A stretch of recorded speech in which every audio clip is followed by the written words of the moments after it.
الرجيم بسم الله الرحمن الرحيم اللهم صل على سيدنا ومولانا محمد وعلى آل سيدنا ومولانا محمد وبارك وصل وسلم عليه ولقد صرفنا في هذا القرآن ليذكروا وما يزيدهم إلا نفورا. دا سورة بني إسرائيل پنځم نمبر رکوع ده. في السابق أحكام الدعوة الحق وبيان التوحيد وبيان الإيفاء بالعهد وها هنا أيضا بعض دلائل التوحيد. مخکې د حق دعوت بیانو او بعضی بیان د توحید او بیان د ایفاء بالعهد. دلتم الله پاک بعضی دلائل د توحید بیانوي. ولقد صرفنا في هذا القرآن او خامخا په تحقیق سره صرفنا مقرر بیان کړی دی مونږه فی هذا القرآن په دې قرآن کې فی هذا القرآن یعنی فی مواضع منه. نو د قرآن نه مراد مجموعه د قرآن ده. نو په دې مجموعه د قرآن کې موږ مقرر بیان کړی دي دلایل د توحید لیذکروا د پاره د دې چې پن پرې واخلي دوی وما یزيدهم او نزیاتې دوی ته دغه د مقرر بیانول وما یزيد دغه تکرار د مقرر بیانول نزیاتې دي کافرانو ته الا نفورا مگر تیختا او لريواله د حقنا یعنی تباعدا عن الحق وغفلة عن النظر والاعتبار.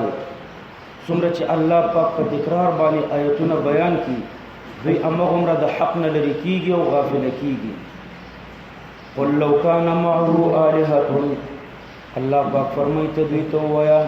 لو کان معه آلهة که چېرته وی د الله پاک سره نور خدایانو کما یقولون لکه چې وایي دا مشرکان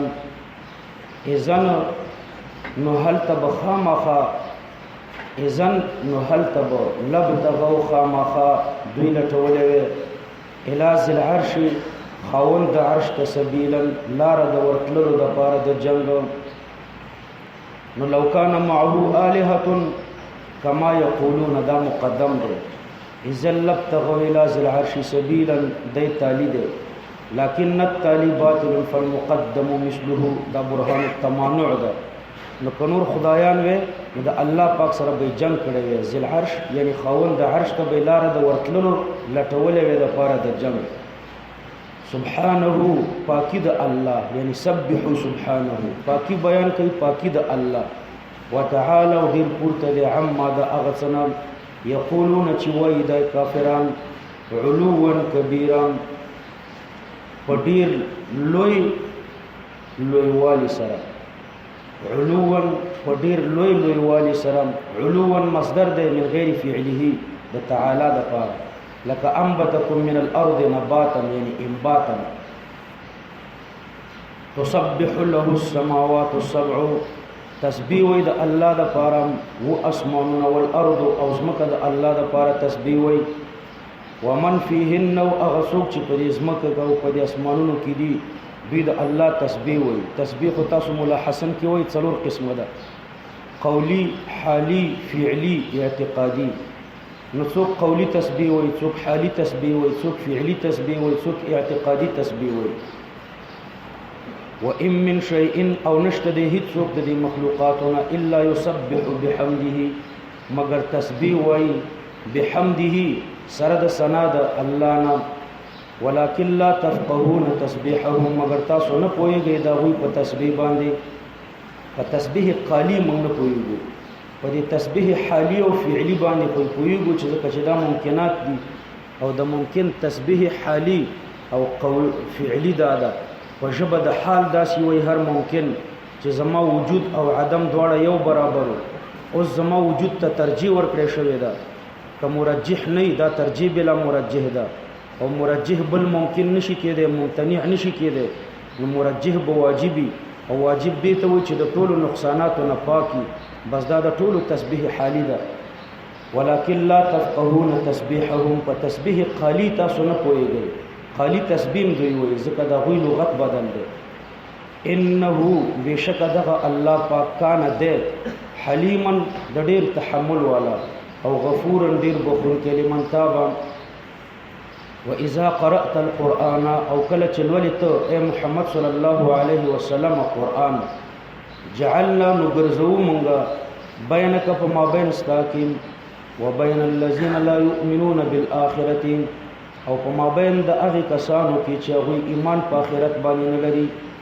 حجابا پرده مستورا پټونکي تا لرم یعنی معنوي پرده دلته مراده ده نو ستا او د دې کافرانو په مابین کې زه معنوي پرده راولم هغه معنوي پرده چې ده الطبع والختم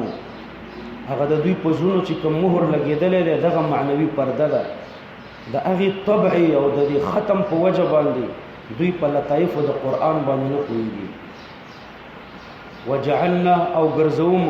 على قلوبهم په زړونو د دې کافرانو باندې اکنتن پردې او موانع د څه شي موانع ان يفقهوه د دې موانع چې دوی په دې قرآن باندې پوه شي بعض علما دلته د کراهت تقدیر لګوي کراهت ان يفقهوه دا پردې مې د دوی په زړونو باندې ځکه ګرځولې دي چې زه دا مکروه بده ګڼم ان يفقهوه چې کافران په دې قرآن باندې پوه شي وفي آذانهم وقرا او ما ګرځولې دي ګرځوم په غوږونو د دوی کې وقرا کوڼواله چې قرآن وانوري واذا ذکرت ربك في القرآن وحده او چې ته کله ذکر کې خپل رب په قرآن کې یوازې یعنی غیر مقرون ذکره بذکر شیء من آلهتهم التي يزعمونها یوازې د الله ذکر وکي او د دوی د بوتانو ذکر ورسره نه نو چې کله ته الله یوازې یاد کی ولو نو بیرته ګرځي دا کافران علی ادبارهم پشاګانو خپلو باندې نفورا په داسې حال کې چې نفرت کوونکي وي له اورېدلو د توحید نه نحن اعلم الله پاک فرمایي زه ښه خبر یم موږ ښه عالمان یو موږ ښه عالم یو بما په هغه غرض بالوجه ما عبارت د وجه او د غرض نه دی من ښه عالمان یو په هغې وجه او په هغې غرض باندې یستمعون به چې اوري دوی به په سبب د هغه وجه د قرآن هغه وجه چې د استهزاء ده بما یعنی بالوجه الذي وهو الاستهزاء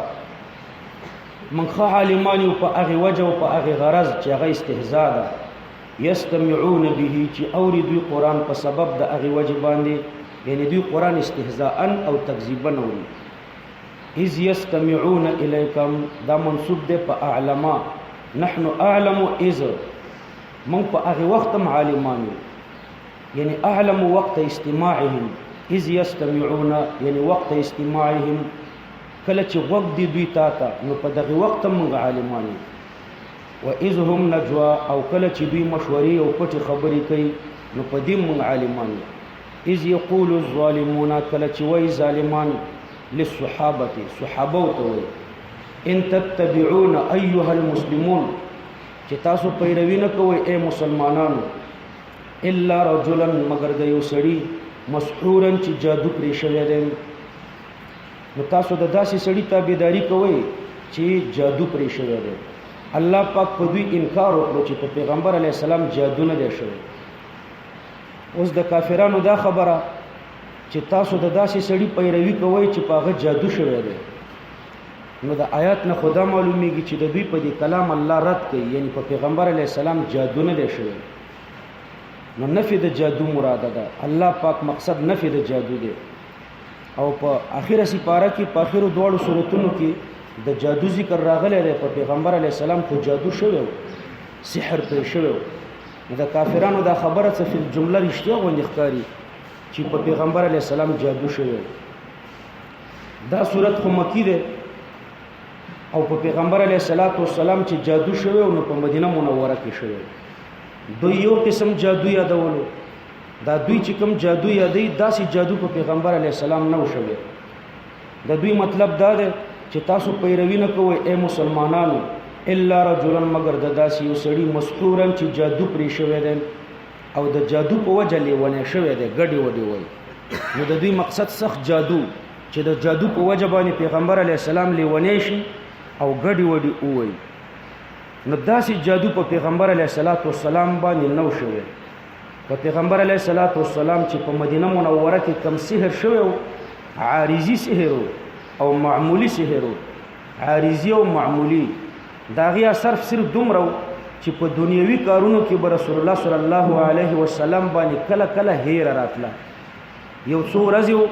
معمولی عارضي او دومره معمولی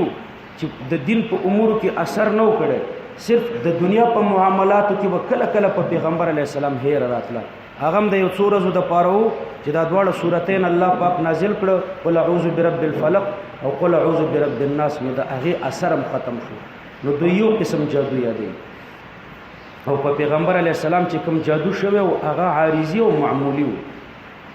انظر وګوره یا محمد کیف څرنګه ضربو بیانې لک تعالی الامثال مثالنا، نو تا ته مثالونه بیانې، یعنی مثلوکا فقالوا تارة شاعر وتارة ساحر وتارة مجنون، کله درته شاعر وای، کله درته ساحر وای، کله درته لیونی وای. نو دا مختلف مثالونه تا ته بیانې. فضلوا یعنی فی جمیع ذالک، دوی په دې ټولو کې بیلاری دي. دا څومره مثالونه چې تا ته بیانې دا یو نه دی صحیح. فلا یستطيعون طاقت نه لري دوی سبیلا د سمې لارې موندلو، د سمې لارې موندلو طاقت نه لري. یا لا یستطيعون سبیلا یعنی طریقا ما الى طعن يقبله احد، دوی طاقت نه لري د طریقه ما د یوې لارې هغه لاره د طعن مراده ده. دوی طاقت نه لري د لارې د طعن، داسې طعن پتا نشي لګولی چې څوک ورسره ومني. او یا لا یستطيعون سبیلا یعنی حیلة فی صد الناس، دوی طاقت نه لري د لارې د بندولو د خلکو چې ستانه څوک بند کی ایمان رانوړي. او یا لا یستطيعون سبیلا الى الحق والرشاد، دوی د سمې لارې موندلو طاقت نه لري. وقالوا اذا كنا او وای دغه منکران دا کافران، اذا كنا ایا کله چې شو مونږه د مرګ نه وروسته عظاما اډوکی ورفاتن او خاورې میده شوي خاورې، انه ایا په تحقیق سره مونږ بچیو لمبعوثون خامخا بیا راولاړولی شو، بیا به را ژوندي کولی شو. خلقا جدیدا په پیدا کولو نوي سره. قل کونو حجارتا، الله پاک فرمای تاسو شی کاڼي او حدیدا یا وسپنې، او خلقا یا بل قسم مخلوق، مما د هغه قسم نه یکبرو چې ډیر لوی ښکاري فی صدورکم په سینو ستاسو کې، د هغوی ژوند ستاسو په سینو کې ډیر لوی ښکاري. نو که داسې مخلوق د ځان نه جوړ کړئ تاسو به بیا را ژوندي کوو. فسیقولون، نو خامخا به دوی وایي من یعیدنا، څوک به بیرته موږ راولي. قل الذي فطرکم، نو ته ورته ووایه چې هغه الله به بیرته را ژوندي کړي. فطرکم اول مرة، یعنی خلقکم اول مرة، چې اول ځلې پیدا کړي یې. فسینغضون، نو زر دی چې وبخوځئ الیک تا ته رؤوسهم سرونه، علی سبیل التکذیب والاستبعاد، نو تا ته به سرونه وخوځئ په طریقې د تکذیب او د استبعاد باندې، چې بحث بعد الموت خو ډیر لري خبره ده. ویقولون استهزاء، او استهزاء به تا ته وایي چې متا یعنی کله به هو دغه بحث بعد الموت. قل عسى خی ان یکون، چې وی دغه بیا ژوندون د بحث بعد الموت قریبا نږدې، لکونه آتم، ذکر راتلونکی دی او هر راتلونکی شی نږدې وي، نو دغه بیا ژوندون د بحث بعد الموت چې دی دا نږدې دی.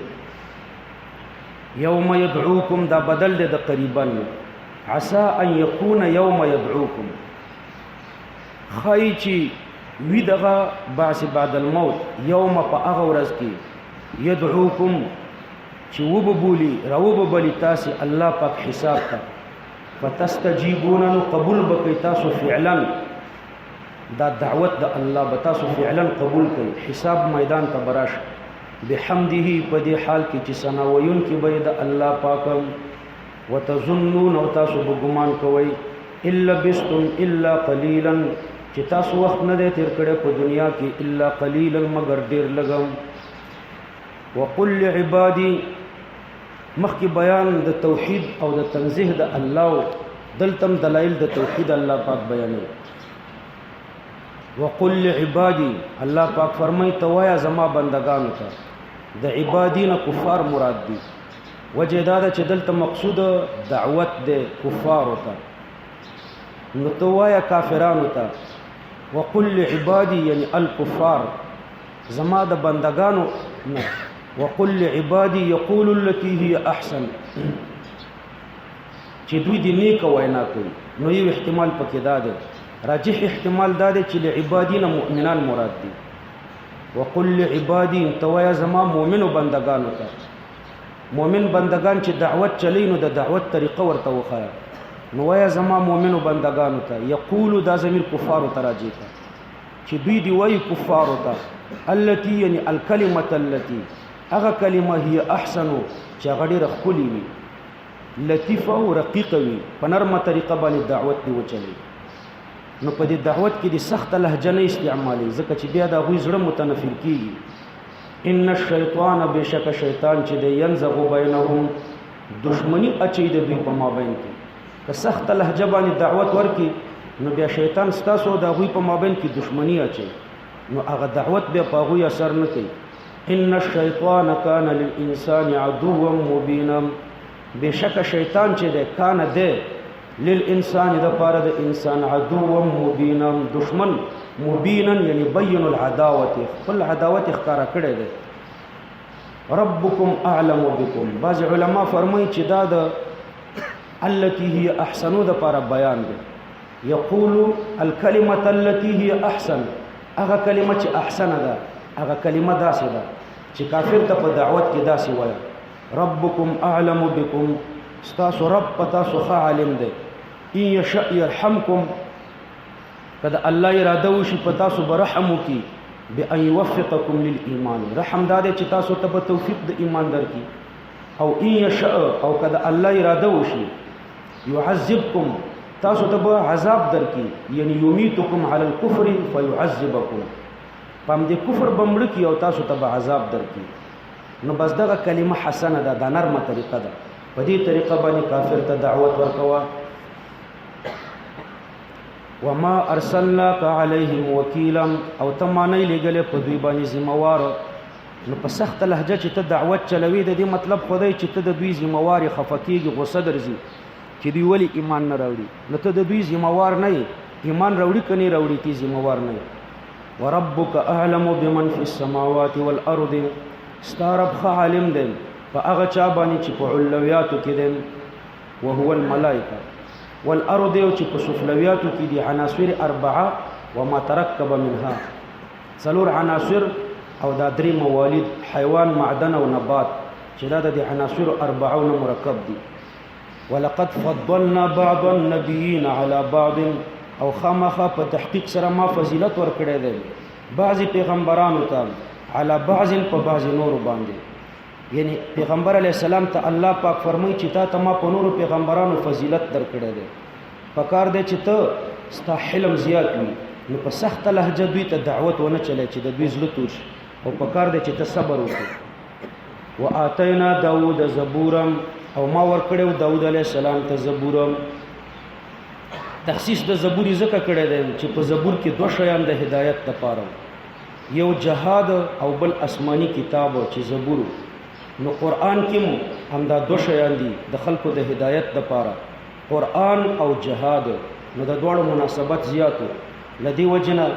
الله پاک تخصیص د زبور وکړو. 150 سورت او زبور. قل ادعوا الذين زعمتم الله پاک فرمایي ته دوی ته ووایه چې تاسو امداد وغواړئ، راوبلئ الذين زعمتم من دونه هغه معبودانو زعمتم چې تاسو ګمان کوئ من دونه یعنی زعمتم انها آلهة من دونه تاسو دا ګمان کوئ چې دا خدایان دي ما سوا د الله نه. نو دا تاسو راوبلئ. فلا يملكون كشف الضر عنكم نو هغوی مالکان نه دي کشف الضر عنكم د لرې کولو د ضرر ستاسو نه کل مرض والقحط لکه بیماری در نه نشي لرې کولی قحطي نشي لرې کولی ولا تحویلا یعنی ولا نقله منکم الى غیرکم داسې نشي کولی چې دا تکلیف او دا قحطي ستاسو نه بل طرف ته واړئ نو معبود به داسې وي چې د خپل عابد نه به تکلیف لرې کوي او په هغه چا به یې ورغورځوي چې څوک د ده عبادت نه کوي نو دا ستاسو بوتان دا ستاسو تکلیف ستاسو نه نشي لرې کولی چې ستاسو نه لرې کړي او په هغه چا یې وروغورځوي چې د دې بوتانو عبادت نه کوي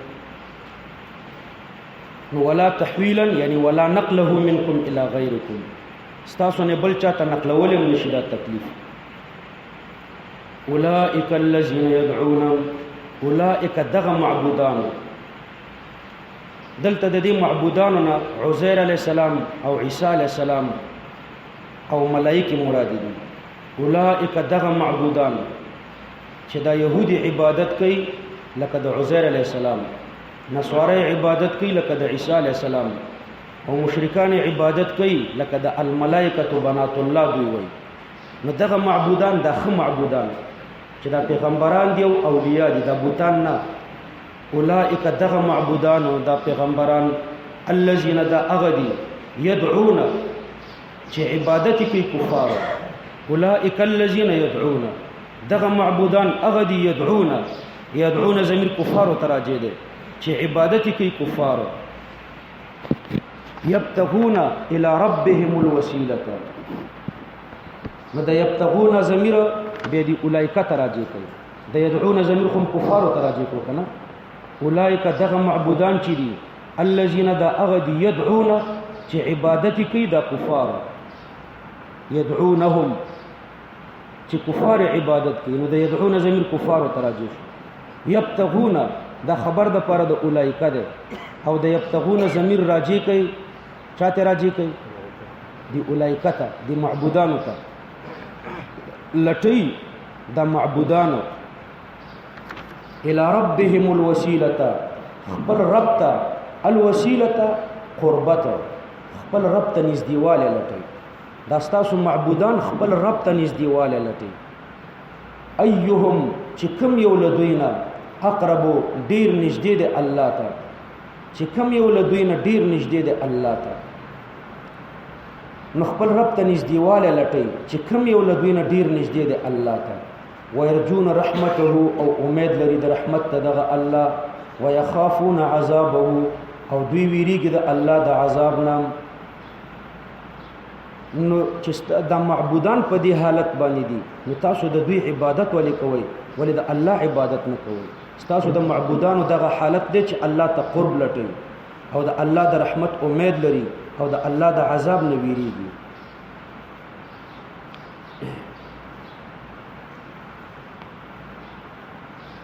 ان عذاب ربک کان محذورا بشک عذاب د رب ستا چې ده کان محذورا دا داسې ده چې ددنه کان ده محذورا ویرول شوی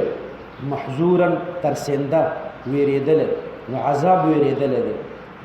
نو دا عذاب چې چاته ورکول شي د هغه به څه حالي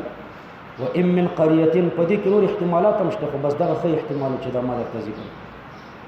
دویم شیخ الهند صاحب چې کوم ذکر کړی دی نو د یدعون ضمیرم کفارو تراجه کړي او د یبتغون ضمیرم کفارو تراجه کړي نو هغه داسې معنا کړی ده دغه معبودان الذين اغه خلق دی یدعون چې عبادت کوي دا کفارم یبتغون الى ربهم الوسيله لټي دا کفار الى ربهم رب خپلتا الوسيله وسيله نو دا کفار خپل رب ته سبب د وسیله سبب د قربت لټي ايهم اقرب چې په دغه معبودانو کې به کم یو نږدې وي ويرجون رحمته او امید لري دوی د رحمت د الله ويخافون عذابه دا مخکنی توجیه اسانه لګيږي وان من قريه الا نحن مهلكوها وان من اهل قريه نشتد اهل دی قريه الا نحن مهلكوها مگر منګه عذابون کیو عذاب را وستون کیو هلاکون کیو د دې قريه قبل يوم القيامه مخکې د ورځې د قیامت نام ونشته یو قريه مگر موږ د هغې هلاکونکي یو مخکې د ورځې د قیامت نه دلته د هلاک نه عذاب مراد دی، نه اماتت مراد دی، حتف انفهم په خپل مرګ باندې مرګ مراد دی، او معذبوها او یا عذاب ورکونکي یو بالقتل و انواع البلاء، او یا عذاب ورکونکي و عذابا شدیدا عذاب سخت.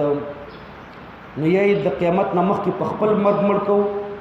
او یا ور باندې عذاب راولو عذاب سخت. کان ذلک فی الکتاب مسطورا دا حکم په لوح محفوظ کې لیکل شوی. دلته بیا مدارک او روح المانی او نور داسې روایت د وهب ابن منبه په طریقه باندې ذکر کوي او د ټولو ملکونو د هلاکت ذکر کړی دی چې پلانکې ملک به په دې عذاب هلاکیږي او فلان ملک به په دې عذاب هلاکیږي. غالبا هندوستان په اوبو لیکلی دی. هندوستان خو مخکې د افغانستان او پاکستان او دا یو ملک هندوستان د دې عذاب غالبا په اوبو لیکلی دی او افغانستان لیکلی دی چې اما الخراسان فهلاکها ضروب، د هغې هلاکت په جنګونو باندې دی. دا سیمه په خیال بدخشان او هرات دی. دی لیکلی چې په دې به ماران راورېږي. مختلف ملکونه دي او مختلف عذابونه دلته وهب ابن منبه په روایت راغلي دي، خو هغه احادیث نه دي. نو وإن من قرية وإن من أهل قرية نشته د اهل د یوې قریې الا نحن مهلكوها. مهلكوها دلته د هلاکت نه مراد اماتت ده، باماتت اهلها حتف انفهم چې د دې کلي والا په خپل مرګ باندې ووژنو که سرکشي ونه کړي قبل یوم القیامت مخکې د ورځې د قیامت نه، او معذبوها بالقتل وانواع البلاء او یا عذاب ورکوونکي یو په وژلو باندې او په مختلفو مصیبتونو باندې عذابا شدیدا عذاب سختم. کان ذلک فی الکتاب مسطورا دا حکم په لوح محفوظ کې لیکل شوی. وما منعنا او نه یو منع کړي مونږه ان نرسل بالآیات چې مونږ راولېږو بالآیات رالیږلو کو په معجزاتو باندې الا ان کذب. ما منعنا امر مستثنى منه مقدر دی، مونږ هیڅ شي نه یو منع کړي الا ان کذب بها الاولون مگر دغه منع کړیو چې تکذیب کړی دی په دې معجزاتو باندې مخکینیو خلقو. بها یعنی بجنسها، دا کوم معجزات چې رالیږو په دې خو تکذیب نه دی کړی ځکه دا خو لا تر اوسه نه دي راغلي، خو د دې په جنس تکذیب کړی دی. بها یعنی بجنسها الاولون. وآتینا ثمود الناقة او الله پاک فرمایي چې ما ورکړیو ثمود ته الناقة ناقه. وجه د تخصیص د ثمودي ولې وکړه ځکه دا عرب و. نو دلته خطاب هم د عربو سره دی. نو ستاسو د جنس نه چې هغه نور عربو هغوی معجزه نه ومنلې، نو که تاسو ته معجزه راولېږم تاسو به یې ونه منئ. نو یو وجه د تخصیص خو دا وه چې دا عرب و. دویمه وجه د تخصیص دا وه چې د مکې مکرمې د مشرکانو د هغوی په حالاتو باندې علم و، د هغوی آثار په لارو کې کتل را کتل. او دریم د دې وجه نه تخصیص د ثمود وکړو چې دا د دې آیات کریمه د پاره واضح دلیل دی چې کونو حجارتا او حدیدا. مخکې الله پاک فرمایل چې تاسو د ځان نه کاڼي جوړ کړئ یا وسپنې د ځان نه جوړې کړئ او یا داسې مخلوق د ځان نه جوړ کړئ چې ډیر لوی ښکاري ستاسو په سینو کې د هغوی بیا را ژوندي کول. نو د دې دپاره واضح دلیل دا ناقه د سمودیانو وه. د کاڼي نه الله پاک ناقه ورته رایستلې وه. نو چې د کاڼي او د تیږې نه ناقه رایستلی شوې وه نو که کافر د ځان نه کاڼی هم جوړ کړي الله به بعث بعد الموت کوي. مبصرتن چې دا ښکاره دلیل فظلموا بها نو دوی ظلم وکړو. بها یعنی بتکذیب، فظلموا بها نو دوی ظلم وکړو په دې ناقه باندې. نو په دې ناقه یې ظلم وکړو، زخمي کړه ویې وژله. او یا فظلموا دوی ظلم وکړو بعد سببیت دپاره که بتکذیبها په سبب د تکذیب د دې معجزې. نو د دې معجزې د تکذیب په وجه دوی د ځانونو سره ظلم وکړو. وما نرسل بالآیات الا تخویفا او موږ رالیږو په دې آیاتو باندې لامر الا للتخویف. تخویفا مفعول له دی. موږ نه رالیږو معجزات د یو امر دپاره مګر رالیږو د تخویف دپاره. چې خلق ور باندې وویرو. واذ قلنا لك یعنی واذكر زمانه قولنا لك یا محمد، یاد کا زمانه د وینا زمون تا یا محمد صلی الله علیه وسلم چې مونږ ته ویلي ان ربک احاط بالناس، چې بشک استرب احاطه کړي په خلقو علما و قدرتا، استرب په خلقو باندې احاطه کړي د علما و قدرتا. وما جعلنا الرؤيا التي او ما ندي ګرځولي اغلیدل الرؤيا غلیدل التي اريناك اغه چتا ته مون درو خو دو اغلیدل مون ندي ګرځولي کم چې مون ته درو خو دو الا فتنه للناس، مگر هغه سبب د پاره د فتنو شو د پاره د خلکو، چې سبب د فتنې وګرځیدو د پاره د خلکو. نو د دینه معلومه شو چې نبی کریم صلی الله علیه وسلم جسمانی او قوي خبانی معراج ته تلل، ځکه د خوب تلل د هر څه نه تیز دي. نو په خوب کې سړی په 1 منټ کې ډیر ملکونه ګوري، د دینه څوک انکار نه کوي او د خوب تلل سبب د پاره د فتنې نه ګرځي. د دوی چې انکار کولو نو د ویخي د تګ نه کولو او د جسمی معراج نه کولو. نو وما جعلنا رؤیا په معنا د خوبونو سره نه دی بلکې په معنا د لیدلو. ما نه دی ګرځولي غلیدل التي اريناك هغه چې تا ته مې درو خو د معراج په شپه الا فتنه للناس، مگر دا سبب د فتنې شو د پاره د خلکو. والشجره الملعونه او شجره ملعونه دا سبب د فتنې شو د پاره د خلکو. شجره ملعونه دا د زقوم شجره، نو دام سبب د فتنې شو د پاره د خلکو. سبب د فتنې داسې شو چې د دې شجرې په باره کې الله پاک فرمایي انها شجره تخرج في اصل الجحيم، دا یو ونه ده په جهنم کې راشنه شوې ده. نو دوی به ویلي چې په جهنم کې اور ده، ونه هلته څه کوي؟ نو دام سبب د پاره د فتنې شو چې په اور کې ونه څه کوي. ونخوفهم، الله پاک فرمایي زه دوی ته ویره ورکوم، دوی ویرومه. فما يزيدهم، نو نزیاتی دا زما ویرول دوی ته الا طغیانا کبیرا، مگر سرکشي غټه. وَإِذْ قُلْنَا لِلْمَلَائِكَةِ اسْجُدُوا لِآدَمَ فَسَجَدُوا إِلَّا إِبْلِيسَ قَالَ أَأَسْجُدُ لِمَنْ خَلَقْتَ طِينًا، ایا زه سجده وکم هغه چاته چې تا پیدا کړی، حال دا چې دا خټه وه، یعنی دا د خټې نه پیدا کړی. مخکې مې درته تفصیل کړی. قال ارأيتك یعنی اخبرني، الله پاک ورته فرمایل چې ارأيتك ما ته خبر راکا. دا شیطان ویل ارأيتك ما ته خبر راکا، هذا الذي كرمت علي، دغه هغه کس دې کرمت علي چې تا عزت ورکړو په ما باندې. یعنی اخبرني عن هذا الذي فضلته علي، یعنی لما فضلته علي، ولی دې ته په ما باندې فضیلت ورکړو.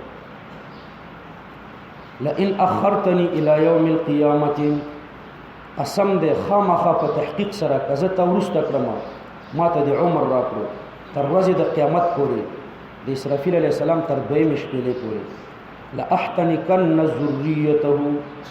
نو زه به د بیخ نه راوباسم د اولاد الا قلیلا، مگر ډیر لږم، ټول به ګمراه کړم مگر لږ به رانه بچ.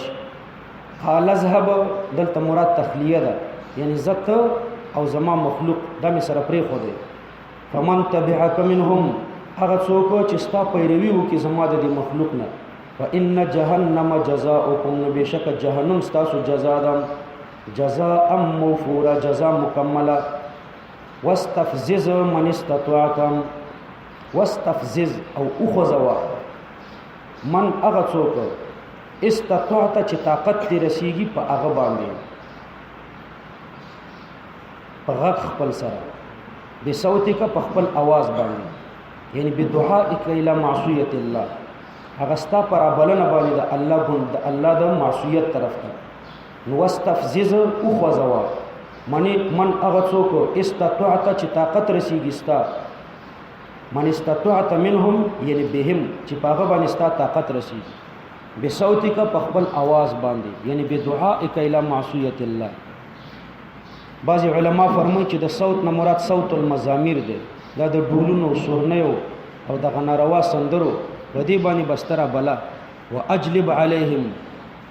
او راول په دوی باندې، بخیلک وسوروخ بلو، ورجلک او په پیاده خپلو، یعنی سوارو پیاده دی پیرا خوشی کا. وشارکهم فی الاموال، او د دوی سره ځان شریک کا په مالونو کې. والاولاد او ځان ور سره شریک په اولادونو کې. عبد الله ابن عباس رضی الله عنهما فرمایي كل راكب او راجل في معصيه الله فهو جنود ابلیس. هر راکب او راجل چې پس پرلې باندې سپوري یا پیادای راجل کا یعنی پیاده چې د الله په معصیت کې راکبي او یا د الله په معصیت کې د راجلی فهو جنود ابلیس. دا ټول لخر د ابلیس دي. نو معنی دا چې اجلب علیهم كل من يشاركك في الدعاء الى معصيه الله. را ولا را خوشی کور باندې ټول هغه مخلوق چې ستا سره پر بلنې د معصیت کې را بللو کې معصیت تستا سره شریکيږي. نو د انسانانو کې چې کوم راکب او راجل دي همدغه لخرې د ابلیس دي. نو د خیل کا او راجل کنه همدغه انسانان مراد دي چې راکب او راجلی فی معصیت الله. او دام امکان شته چې د ابلیس د پاره لخرې وي، بعضی راکبي وي بعضی راجلی وي، بعضی سورلې لري او بعضی پیاده. خو بعضی علما فرمایي چې بخیلک و رجلک دا ضرب المثل ده. لکه یو سړی بل چاته وایي جئت بخیلک جئتنا بخیلک و رجلک، نو ضرب المثل ده یعنی په پوره کوشش ته ما تراغلی. جئتنا بخیلک و رجلک یعنی په پوره کوشش سره ته ما تراغلی. نو دلته په پوره کوشش سره خپل فوج دی ور باندې ورخوشی کا. وشارکهم فی الاموال او د دوی سره ځان شریک ک په اموالو کې. د اموالو نه حرام مالونه مراد دي. نو په مالونو کې مشارکت دا عبارت دی عن كل تصرف قبیح سواء كان ذلك القبيح بسبب اخذه من غير حقه او وضعه في غير حقه. نو دا حرام مال ترې مراد ده. نو د دوی سره ځان شریک کا په دې اموالو کې. والاولاد او ځان سره شریک کا په اولاد کې. شرکت فی الاولاد بكل تصرف قبیح یعنی داسې تصرفات ور باندې کوي چې هغه نارواي. كولد الزنا وعدهم او دوی ته وعده ورکوه بالله جنت ولا نار. نو دا وعده ورته ورکوه چې نه جنت شته نه جهنم شته. وما يعدهم الشيطان الا غرورا او وعده نه ورکوي دوی ته شیطان الا غرورا مگر دوکا. ان عبادي ليس لك عليهم سلطان بشک زما بندگان چې دي نشته د استاد لپاره دا وی په خلاف څه غلبه او طاقت. وکفا بربک وکیلا او کافی دی رب ستا ضامن چې دوی ته سزا ورکړي. ربکم الذی یسجی لكم الفلک رب ستاسو هغه ذات دی چې رواني ستاسو د پاره دا کشته فی البحر په سمندر کې لتبتغوا من فضله د دې د پاره چې ولټوي تاسو د رزق د الله نه په تجارت. انه کان بكم رحیما بشک د الله پاک دې پتا سو باندې رحیمن ډیر مهربان. زکه د کوم شي چې تاسو ورته ضرورت ده هغه درته تیار کړی دي. و اذا مسکم الضر او چې کله ورسیږي تاسو ته الضر یعنی الخوف الشدید بالطوفان. لکه په سمندر کې تاسو ته ډیره ویره راشي لکه طوفان راشي په سمندر کې. ضل من تدعون یعنی ذهب عن خواطرکم. ضل ورکش تاسو د زلونو د تصورنا. من تدعون یعنی کل من تدعون ټول هغه چې تاسو ورته عبادت کوئ الا اياه مگر یو الله بیا په تصور او پزړه کې پاتې. فلما نجاكم الى البر چې کله الله تاسو ته نجات درکړو چې تا اعرضتم نو تاسو به اعراض وکړو د دې توحیدنا. وکان الانسان کفورا او دې انسان ډیر ناشکران. اف امنتم معطوف علیه مقدر ده انجوتم فامنتم آیا تاسو نجات حاصل کړو فامنتم نو تاسو په امن یې ان يخسف بكم جانب البر چې الله ډوبواله راولي په تاسو باندې. جانب البر هغه جانب د وچه یعنی تاسو د سمندر نه چې وته شرکم شروع کړو نو ځانم په امن حساب کړو. نو دلته تاسو د دینه په امن یې چې الله پاکم په وچه ځمکه کې خسف کی او یرسل علیکم حاصبا او یا راولیږي په تاسو باندې حاصبا سیلې تیز باد او یا د تیګو باران. ثم لا تجدوا لكم وکیلا بیا به تاسو پیدا نه کړئ د ځان د لپاره وکیلا ضامن تکلون الیه امورکم چې تاسو ورته خپل کارونه وروسپارئ. ام امنتم بل امنتم بلکې تاسو آیا د دینه په امن یې ایعیدکم چې الله پاک تاسو وګرځي فيه په دې سمندر کې تارتن اخرى یعنی کرتن اخرى دویم ځل به بیا سمندري سفر ته ضرورت نه پیږي نو که بیا په سمندر کې سفر وکړي فیرسل علیکم روبلیږي په تاسو باندې قاصفا ماتون کې د کشتیو داسې طوفان چې ماتون کې وي د کشتیو قاصفا من الريح ماتون کې د کشتیو د باد نه یعنی تیز باد فیغرقکم بما کفرتم نو غرق بکی تاسو په سبب د کفر تاسو ثم لا تجدوا لكم علينا به تبيعا بیا به تاسو پیدا نه کوي زمون په خلاف د دې قاصف په وجه باندې تبيعا بدل اخیستون کې بیا به داسې څوک نه چې زمانه بدل والی چې تاسو په دې سمندر کې غرق کړئ ولقد کرمنا بني آدم الله فرمای په تحقیق سره ما عزت ورکړی دی انسان ته بتسویه الاعضاء والعقل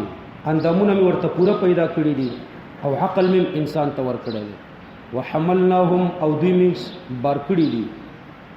فی البر والبحر په بر کې پس پرلې او موټرو جازونو والبحر او په سمندر کې ورزقناهم من الطيبات یوم دوی ته رزق ورکړی دی د پاکیزه خوراکونو وفضلناهم او دوی ته فضیلت ورکړی علی کثیر ممن خلقنا په ډیر مخلوق خپل باندې تفضیلا فضیلت ورکول نو په ډیر مخلوق ما انسان ته فضیلت ورکړي یوم ندعو کل اناس بامامهم بیان آخر لتبدیل البشر وتکریمه بل فضیلت الله پاک د انسان لپاره بیانوي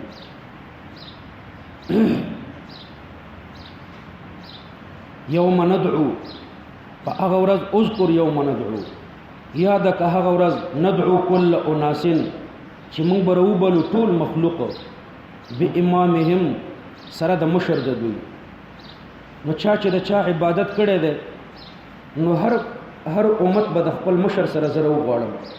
فمن اوتی کتابه بیمینه نو هغه څوک چې ورکړی شو عملنامه په خلاص کې اول من یؤتى کتابه بیمینه من هذه الامه ابو سلمة عبد الله ابن عبد الاسد په بعض روایتو کې راځي چې په امت محمدي صلی الله علیه وسلم کې به اولنۍ عملنامه په خلاص کې ابو سلمة ته ورکول شي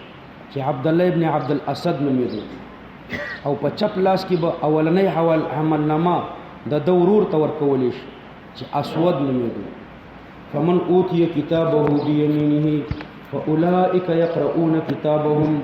دوی بخپل عملنامه لولي ولا یظلمون فتیلا او دوی سره به ظلم نه کیږي فتیلا هغه د تار د کجوري د تار د خرما په اندازه ودلته اصحاب الیمین د دوی تخصیص وکړو چې دوی بخپل عملنامه لولي اصحاب الشمال خو به لولي او اصحاب الیمین به لولي خدا تخصیص د اصحاب الیمین د دې وجه نه کړی دی چې اصحاب الشمال چې کله خپل عملنامه ولولي او پاږي کې هغه مهلکات وګوري او خپل ګناهونه پکې وګوري نو پزړی ویر راشي ژبه ودرېږي او د لوستلو نه عاجز شي نو هغه ژبه به داسې درنده شي چې بیا به لوستې نشي او مسلمان بخپل عملنامه تر اخیره پورې په خوشاله لولي ومن كان في هذه اعمى هغه څوک چې په دې دنیا کې مړوند وي فهو في الاخره اعمى وهغه په آخرت کې مړوند وي نو څوک چې په دې دنیا کې مړوند وي د قران نه یعنی ځان د قران نه مړوند کړي وي نو دا په آخرت کې اعمى یعنی حقیقتا اعمى وي عبد الله ابن عباس به دا معنا کوي آخرت کې بده به ستر ګړندې وي واضل سبیلا او دیبه ډیر گمراهي د جهته د لارې نام یعنی د سم لارې نه ډیر گمراهي وان کادو ان مخفف ده مسقلنا وانه کادو شان ده نږدې و دوی لا یفتنونک چې دوی تعالی په فتنه کې غرزولې وي عن الذي اوحينا اليك د هغه آیاتونو چې ما وحی کړی د تا ته چې هغه زم الہتهم په کوم آیاتونو کې چې د دوی د الہو مذمت ده نو انهم کادوا ليفتنونك قریبو چې خامخاتی په فتنه کې غرزولې وي عن الذي اوحينا اليك د هغه قران نه چې ما وحی کړی د تا ته په کوم آیتونو کې چې د دوی د بوتانو مذمت ده. نو قریب وا چې ستا په زړه کې دا تېره شوې وي چې تر یو ټیمه پورې به دا نه بیانوم. لتفتری علینا غیره، د دې دپاره چې ته جوړ کړي په موږ باندې غیره د دې نه ما سوا بل څه، بجعل الوعد وعیدا چې د وعد نه وعید جوړ کړي، او بیا ووایي چې الله پاک ما ته دا امر کړی دی. و اذن په دغه وخت کې که دا وحی دې پرېښی وی لاتخذوک خلیلا، نو دوی به ته نیولی وی په دوستۍ. یعنې لو فعلت ما ارادو لاتخذوک خلیلا، نو ته به یې په دوستۍ نیولی وی او خلکو ته به دا خبره ظاهره کړې وی چې ته د دوی سره په شرک راځي. ولولا ان ثبتناکم، او که داسې نه وی ان ثبتناکا چې ته موږ ثابت قدمه کړی وی، یعنی حفظناک وعصمناک عن موافقتهم. لقد کدت، نو په تحقیق سره خامخا کدت تقریب وی، ترکنو الیهم چې ته میل شوی وی دوی ته، شیئا قلیلا معمولی غوندې. دوی ورته ویلي چې د دې قرآن نه دغه آیتونه لري که چې دا د بوتانو مذمت پکې دی. نو ته ما ثابت قدمه کړی نه وی، لقد کدت، نو ته په تحقیق سره نږدې وی، ترکنو الیهم چې میل شوی وی دوی ته، شیئا قلیلا لږ غوندې شی. قال ابن عباس یرید حیث سکت عن جوابهم، د دې ترکنو الیهم شیئا قلیلا نه سکوت رسول الله صلی الله علیه وسلم مراد دی د دوی د جواب نه. یعنی ته دوی ته د جواب ورکولو نه چپ پاتې شوې.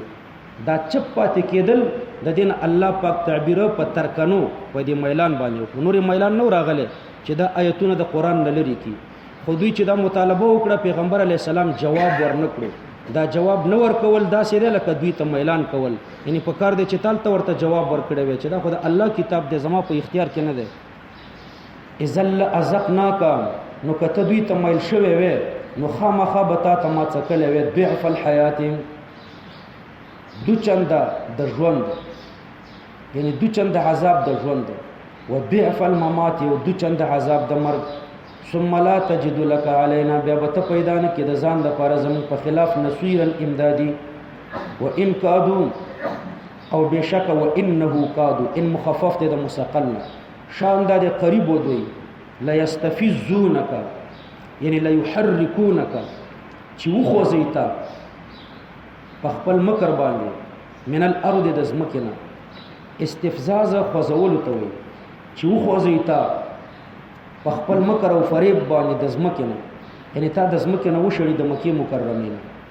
لیخرجوک منها، د دې دپاره چې ته وباسي د دې ځمکې نه، په هجرت دې مجبوره کړي. و اذن، او په دغه وخت کې چې تا هجرت وکړو، لا یلبسون خلافک، دوی به په مکه کې وخت تیر نه کړي شاته ستا، الا قلیلا، مګر ډېر لږ. لکه 10 کاله دوی بیا په مکه مکرمه کې پاتې شو. پیغمبر علیه السلام 10 کاله نه 8 کاله، په 8م کال پیغمبر علیه السلام راغلو، مکه مکرمه فتح کړه. سنت من قد ارسلنا قبلک، یعنی سنتنا کسنت من قد ارسلنا قبلک. زما طریقه چې ده د دې مکی والاو په باره کې، کسنت من قد ارسلنا قبلک، لکه طریقه ده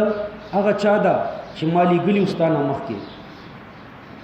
من رسولنا، د پیغمبرانو نه. نو زما طریقه ستا سره هغه طریقه ده چې هغه د نورو پیغمبرانو سره وه. نو د نورو پیغمبرانو چې امتیانو یې سرکشي کړې و، الله پې عذاب راوستی و، نو ستا د دې مکي والاو باندې به هم الله عذاب راولي. ولا تتبع، په دې خو پوه شوې که نه، سنتنا کسنت من قد ارسلنا قبلک من رسولنا. زما طریقه ستا سره په شان د هغې طریقې ده چې د نورو پیغمبرانو سره وه. او بعضې علما دلته د اتبع تقدیر لګوي، اتبع سنت من قد ارسلنا قبلک من رسولنا. ته پیروي وکړه د طریقو د هغه چا چې ما لیږلي ستا نه مخکې د پیغمبرانو نه، نو د هغوی د طریقو ته پیروي وکړه. ولا تجد لسنتنا تحویلا، او ته به پیدا نه کړي زما د طریقو دپاره نقل اوړېدل د یو طرف نه بل طرف ته. اقم الصلاة لدلوک الشمس، سم ادا که مونځ، لدلوک الشمس، یعنی وقت دلوک الشمس، په وقت د زوال د لمر کې د ماسپښین مونځ. الی غسق اللیل، تر تیارې د شپې پورې. و قرآن الفجر، او لمونځ د سبا، ذکر د جز د مراد ترېنه کول دی. قرآن الفجر، قرآن ذکر د قرآن د مراد ترېنه مونځ دی، یعنی صلات الفجر. او د صلات الفجر نه تعبیر په قران الفجر باندې کړی دی ځکه د سحر په منځ کې قران ډیر تلاوت کیږي نو سم ادا کړه د سحر منځ ان قران الفجر بشک منځ د سحر کان مشهودا دا مشهود له د ملائکه ده د سحر ملائکه هم پکې وي او د ماخام ملائکه هم پکې وي د ورځې او د شپې دواړه ملائکه دې ته حاضرېږي او دواړه ملائکه په خپل عمل نامه کې لیکي د ورځې ملائکه هم لیکي او د شپې ملائکه هم لیکي بشک منځ د سحر چې د مشهود له د ملائکه ده د شپې او د ورځې ملائکه دواړه ورته حاضرېږي دلته تفسیری کبیر د امام شافعی رحمه الله د مذهب د لپاره استدلال د دې آیات کریمه نه کړی دی د سحر په منځ کې د امام شافعی سے په مذهب تغلیس اولاد چې په تیار کې وکي او د امام سے په مذهب کې اسفار اولاد چې پرانا کې وکي نو امام شافعی سے د مذهب چې هغه تغلیس ته دغه د لپاره امام رازی سے داسې دلیل وای د ماسپخې د سحر مونږ چې د مشهود له د ملائکه ده د شپې ملائکه وي او د ورځې ملائکه وي دواړه په عمل نامه کې لیکي نو اوس وای د مونږ په تغلیس کې پکار دی چې د شپې ملائکه درنه لاړې نشي په تغلیس په تیار کې د شپې ملائکه لا نه تللی او چې ته منځو کې نو د ورځې ملائکه راغلي وي او د شپې ملائکه لا نه تللی نو دواړه په عمل نامه کې ولیکي او کته اسفارو کې رڼا ته د مونږ رو باسي نو بیا خو د ورځې شپې ملائکه زی یوازې د ورځې ملائکه پاتې کیږي په اسفار کې نو بیا به دا د ورځې ملائکه ستا مونږ په عمل نامه کې لیکي او د شپې ملائکه به بیا تللی وي ځکه اسفار ته تل مونږ استلې ده رڼایې ته خدا خو د امام رازی سے استدلال ده بیا دلته روح المانی په امام رازی رحمه الله باندې رات کړی ده دوره دې کړی یو تحقیقی دا ده چې مونږ د سحر په آیات او په حدیث کې د دې تخصیص نشته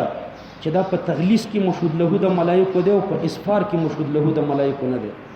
تر مرخطو پورې المون د سحر کیږي نو تر مرخطو پورې دا د سحر ټیم ده د مرخطو پورې چې تو کې نو د ورځې ملائکه هم لیکي د شپې ملائکه هم لیکي په احادیث او په آثارو کې د دې تخصیص نشته چې د اسفار په ټیم کې دا د شپې ملائکه زی د تحقیقي او الزامي ردی دا ده چې ګوره د سحر مون ټیک د مشهود له د ملائکه ده او د مازیګر مونږ مشهود له د ملائکه ده د مازیګر الته د مازیګر په منځ کې د شپې ملائکه وي او د ورځې ملائکه وي د مازیګر په منځ کې اختلاف بیا داسې ده چې د امام سے په مذهب د مثل ثانی نه ورسته کول پکار دي مثل ثانی د هر شي سوره چې د چندې ته ورسیږي مثل ثالث شروع نو په دې ټیم کې د مازیګر مونږ کول پکار دي او د امام شافعی سے په مذهب په مثل اول کې کول پکار دي مثل اول کې نو بالکل په ماسپخین کې د مازیګر مونږ کول پکار دي د امام شافعی سے په مذهب نو امام رازی سے عبدل تپ امام روح المانی په امام رازی باندې رد کړي چې بیا پکار دی چې د مازیګر مونږ ته ماخام ته نږدې ټیم کې وکړي مثل اول کې ونه کې بلکې بالکل مثل رابعه کې وکړي چې ماخام ته ورنږدې شي چې د شپې ملائکه راشي کنه نو په مثل اول کې د شپې ملائکه څه کوي مثل اول خو نیمه ورځ نو پر مطلب خو پوه شو ان قران الفجر كان مشهودا ومن الليل فتهجد به او په بعضی حصہ د شپې کې فتهجد به ترک خواب وکړه په دې بعضی حصہ د شپې نو په بعضی حصہ د شپې کې ترک د خوب وکړه نو بعضی علما فرمایي فری نافله لك یعنی فریضه زائده على الصلوات الخمس المفروضه بك دون امتك نافله لك یعنی فریضه زائده لك دا یو فریضه زائده د استاده لپاره په امت نه دی فرض او پتا باندې دا د تهجد المنز فرض دی فریضه زائده لك دا فرض المنز دی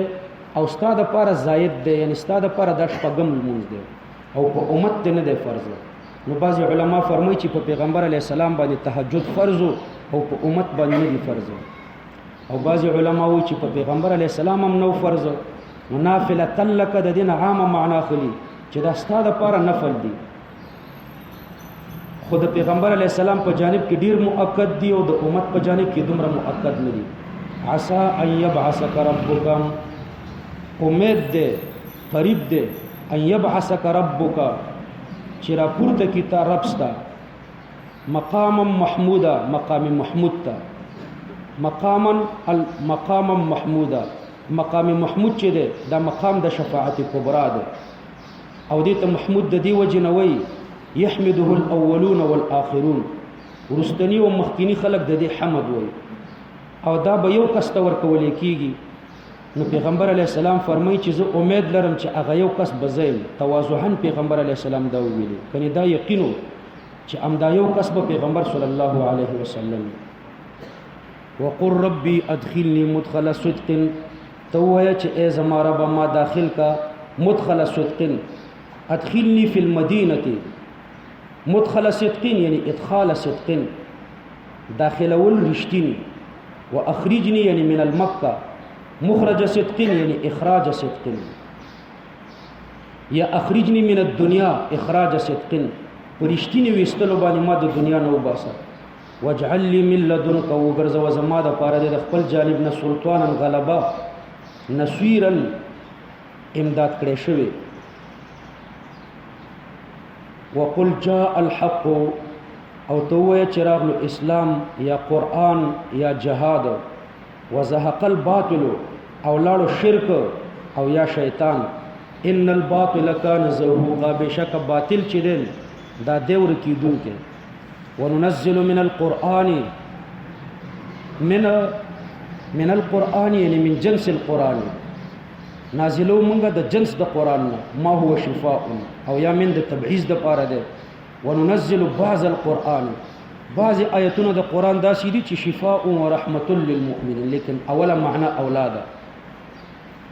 جنس قرآن چې ده وننزل من القرآن من نازلو د جنس قرآن نام ما داسې آیتونه هو شفاء چې هغه شفاء ده د امراض ظاهریه او باطنیه او د پاره ورحمت للمؤمنین او رحمت ته د پاره د مؤمنانو ولا يزيد الظالمين الا خسارا او نزیاتی دا قرآن ظالمانو ته مگر نورم تاوان ځکه چې قرآن آیتونه نازلیږي نو دوی نورم سرکشي کوي واذا انعمنا على الانسان بالصحه والسعه او چې کله موږ انعام وکړو په انسان باندې صحت ورته ورکو پراخي په مال او دولت کې ورته ورکو اعرض نو دې به مخړي د الله د طاعت نه مخړي وانا او لری شي د الله نه بجانبه په اړخ ګرځول خپلو وانا او لری شي بجانبه په ګرځولو د اړخ خپل واذا مسه الشر چې کله ورسیږي ورته فقر او نازله یا بل څه مصیبت نو کان یئوسا دې به ډیر نه امید ځکه د الله په فضل اعتماد نه قل كل يعمل على شاكلته تورته وای چې هر سړی به عمل کوي على شاكلته په هغه طریقه چې مناسب وي د حال د سره على شاكلته په هغه طریقه چې د حال سره مناسب وي هغه کله خی کله بد فربكم اعلم نسترب عالم دې بمن هو اهدى سبيلا فاغه چا باندې چې هغه ډیر اهدای ډیر راه یافتي د جهته د لارینه كان فيما قبل بيان كون القرآن شفاء وهدى ورحمة وها هنا بيان إعجاز القرآن مخکې د دې خبرې بیانو چې قرآن شفاء ده هدایت ده او رحمت ده او دلته الله پاک بیان د اعجاز د قرآن کوي ويسألونك عن الروح دوستانه تپوس کوي عن الروح يعني عن حقيقة الروح الحيوانية د حقیقت د روح حیوانینا راجح معنا پکې دا ده چې د حقیقت د روح حیوانی په باره کې دوستانه تپوس کوي نو د روح نه مراد هغه روح حیوانی ده تحقیق مذهب هم ده په دې کې نور احتمالات هم به درته ذکر کوم نو ويسألونك عن الروح دا به جمله معترضه او په دې بدلالت کوي چې دوی متعنتون دي او ځان مشغولي په قرآن کې تدبر نه کوي لا یعنی اعتراضات کوي شان نزول درته ورسته ذکر کوم نو د الله مقصد دا دی چې دوی په سوالات لا یعنیو کې ځان مصروفي او د قرآن په آیاتونو کې تدبر نه کوي نو یو توجیه پکې دا ده چې عن حقیقت روح الحیوانیت دوی دا تپوس کولو په باره د حقیقت د روح حیواني کې نور توجیهات هم درته ذکر کوم. دا خو راجحه توجیه و. ابن القیم رحمه الله فرمایي چې دلته د روح نه مراد یو ملائکه ده. وقیل ابن القیم سے فرمایي چې عن الروح الذي يقوم يوم القيامة مع الملائكة. روح یو ملائکه ده د نور ملائکو سره به ولاړي. عبد الله ابن عباس په یو روایت کې راځي چې ان الروح خلق من خلق الله. روح د الله په مخلوقاتو کې یو مخلوق دی. وصورهم على صورة ابن آدم. شکلونه داسې دي لکه د انسانانو. وما ينزل من السماء ملك. او نه نازلېږي د اسمان نه یو ملائکه الا ومعه واحد من الروح، مگر دا د روح یو ملائکه ورسره. نو دا یو خاص جنس دی په ملائکو کې. د عبد الله ابن عباس په روایت کې راځي. نو دوی ستانه تپوس کوي د دغه خاص جنس د ملائکو چې هر ملائکه د اسمان ناراضي، نو دا د روح په نوم ملائکه ورسره. نو د دې ملائکو په باره کې ستانه تپوس کوي چې دا څوک دي. او دریم احتمال حسن بصری او قتاده رحمهم الله ذکر کړی دی چې د روح نه مراد جبريل علیه السلام دی. يسألونك عن الروح، د جبريل علیه السلام په باره کې درنه تپوس کوي چې دا څنګه را نازلېږي، څنګه راځي د اسمان نظم کې ته، یعنی عن کیفیت انزاله، د کیفیت دراتلو د جبريل علیه السلام د هغه د کیفیت په باره کې ستانه تپوس کوي چې دا هغه دراتلو کیفیت څنګه دی. او څلورم احتمال پکې دا دی چې د روح نه قرآن مراد دی. لکه الله پاک په بل ځای کې فرمایي اوحینا الیک روحا من امرنا، ما تا ته وحی کړی دا روحا من امرنا، یعنی قرآنا من امرنا. دا څلور احتمالات دي، خو ما درته ویلي چې راجح احتمال هغه دا دی چې دلته دوی تپوس د حقیقت د روح حیواني په باره کې کړی چې دا د روح حیواني حقیقت څه شی دی. ويسألونك په دې خو پوه شو. نو عن الروح نه څوک مراد شو؟ حقیقت د روح حیواني. خدا مسله خو ختمه شو. يسألونك دا چا دا تپوس کړو؟ د يسألون دا ضمیر چا ته راځي دی؟ په دې کې دوه احتمال دي او دوه روایت دي. یو احتمال پکې دا دی چې دا ضمیر يهودو ته راځي دی. يهود ستانه تپوس کوي په باره د حقیقت د روح حیواني کې. نو دا تپوس يهودو کړو، نو ضمیر يهودو ته راځي دی. او دا په یو حدیث کې راغلی دی. عبد الله ابن مسعود رضی الله عنه فرمایي كنت امشي مع النبي صلى الله عليه وسلم في خريب المدينه. زه د مدینه منورې په کندوالو کې د پیغمبر علی السلام سره روانم. وهو متكئ على عصيب، او پیغمبر علی السلام په امسا باندې تکیه لګولې و. فمر بقوم من اليهود، نو پیغمبر علی السلام تیر شو په یو قوم د يهودو. فقال بعضهم لبعض، دی يهود یو بل تویل چې سلوه عن الروح، د دې پیغمبر علی السلام نه د روح په باره کې تپوس وکړي. وقال بعضهم لا تسالوه، او بعض يهود ویل چې تپوس ترې نه مکوئ. نو فسالوه، خو به ترې نه تپوس وکړو. تپوس داسې وکړو چې یا محمد مر روح، څه د حقیقت د روح حیواني. نو فما زال متوکئا علی العصیب، پیغمبر علیه الصلاۃ والسلام په خپل امسا باندې لا تکیه لګولې و. نو فطنت انه یوحي الیه، زه په دې پوه شوم چې پیغمبر علیه السلام ته وحی کیږي. فلما نزل الوحي، چې کله وحی نازل شو، نو پیغمبر علیه السلام دا آیات کریمه تلاوت کړو چې ويسالونك عن الروح قل الروح من امر ربي. دا حدیث په بخاری او مسلم کې راغلی دی. دا حدیث په دې دلالت کوي چې دا تپوس يهودو کړو. دویم احتمال پکې دا دی چې دا ضمیر قریشو ته راځي، او دام د عبد الله ابن عباس په یو روایت کې راغلی دی. د عبد الله ابن عباس په روایت کې داسې راځي چې قالت قریش لليهود، قریش د مکی مکرمه يهودو ته ورغله او يهودو ته ویل چې اعطونا شيئا، مونږ ته یو څه راوښایئ، نسأل هذا الرجل، چې مونږ د دې پیغمبر نه د هغې په باره کې تپوس وکړو. نو مونږ ته یو څه اعتراض او سوال او جواب راوښایئ. نو فقالو يهودو د قریشو ته ویلې چې سلوه عن الروح، تاسو د دې پیغمبر نه د روح په باره کې تپوس وکړئ. فسألوه نو هغوی د روح په باره کې د پیغمبر علیه السلام نه تپوس وکړو قریشو نو فنزلت نو دا آیت کریمه نازل شو. دا حدیث په ترمذی کې راغلی دی. نو د ترمذی د روایت نه معلومیږي چې دا تپوس قریشو کړو او په یو روایت کې بلکې داسې راځي ان قریشا بعثت النضر وعقبه الى احبار اليهود. قریش راټول شو د پیغمبر علیه السلام د مقابلې لپاره مشوره وکړه او په مشوره نضر او عقبه علماء د يهودو ته ورولېږل. فقالوا سلوه من الروح. نو يهود ورته چلو خودو چې تاسو د خپل پیغمبر نه د روح په باره کې تاسو وکړئ. یو واصحاب الكهف او دویم د اصحاب الكهف په باره کې د خپل پیغمبر نه تاسو وکړئ. او دریم وذل قرنین د ذل قرنین په باره کې د خپل پیغمبر نه تاسو وکړئ. فان اجاب عنها او سکت کله درې وړو اعتراضاتو جواب درکړو او یې د درې وړو اعتراضاتو جواب درنکړو فليس بنبي نو دا به نبی نه ده. وان اجاب عن بعض وسكت عن بعض فهو نبي. او که په دې دریو کې د بعضی جواب درکړو د بعضی درنکړو نو دا به د الله پیغمبر ده. نو دوی راغلو د پیغمبر علی السلام نه دا درې تاسو وکړو اصحاب الكهف ذوالقرنین او روح. پیغمبر علی السلام د اصحاب الكهف پوره تفصیل ورته وکړو سورته کهف. د ذوالقرنین تفصیل وکړو په سورته کهف کې. او د روح په باره کې فرمایل چې قل الروح من امر ربي. روح من امر ربي ده. نو د دې جواب ورنکړو. نو دا درې قسمه روایت شو.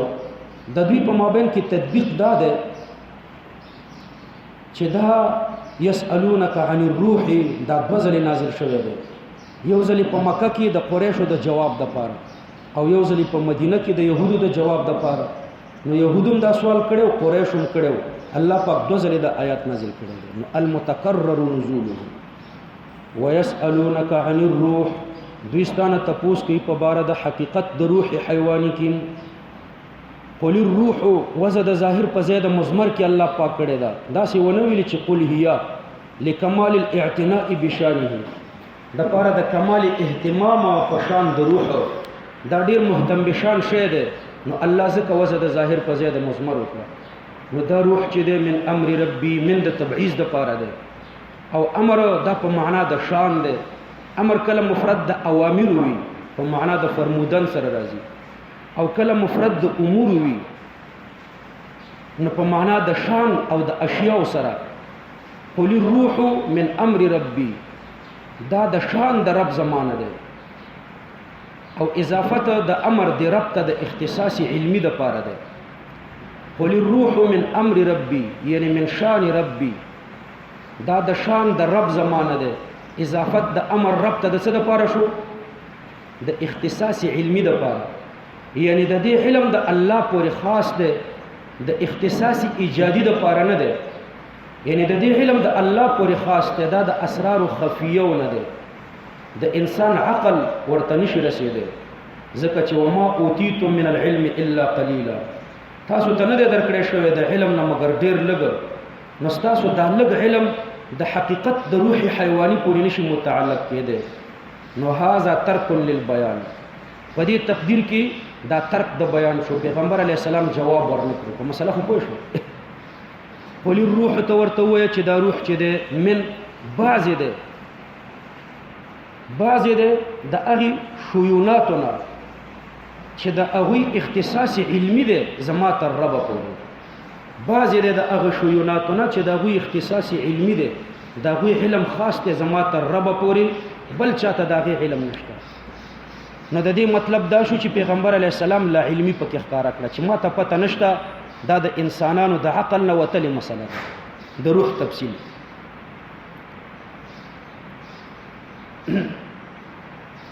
یهودو بیا اعتراض وکړو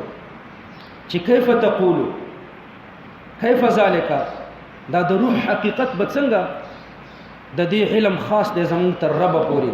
حالانکه ته مونږ ته وایي په قرآن کې چې ان التورات تبیانا لکل شی. تورات هم د هر شي لپاره بیان دی. نو چې تبیانا لکل شی شو خو د روح د حقیقت د بیانولو د روح حقیقت به بیان کړی وي کنه. نو چې د روح حقیقت پکې نه بیان شوی نو بیا خو تورات تبیانا لکل شی نشو. نو پیغمبر علیه السلام ورته وفرمایل هي فی علم الله قلیل دا د تورات ټول علم د الله د علم په نسبت ډیر کم دی نو د دې آیات سره تعارض نشته چې وما اوتیتم من العلم الا قلیلا د تورات او د قران او د انجیل د ټول علوم چې سره یو ځای کوم د الله د علم په نسبت د دوی علوم کم دي دا خپل توجیه او د روایتو سره موافقه و چې روح بعضی ده امر په معنا د چا سره شو د شان کنه امر په معنا د شان مفرد د امور شو نو دا د هغه شیوناتو د رب زمانه ده اختصاص علمی ده